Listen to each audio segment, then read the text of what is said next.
Nanindigan si Senator Christopher Bongo na wala siyang kasalanan sa batas at pinagpapasadiyos niya na lamang ang sariling kapalaran kasunod ng mga ulat na naglabas na ng warrant laban sa kanya ang International Criminal Court o ICC.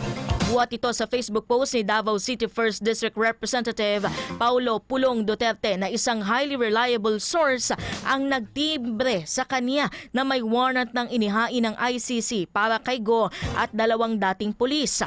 Ayon naman sa Interior Department, wala pang natatanggap na formal notice ang otoridad para sa umano'y nasabing warrant.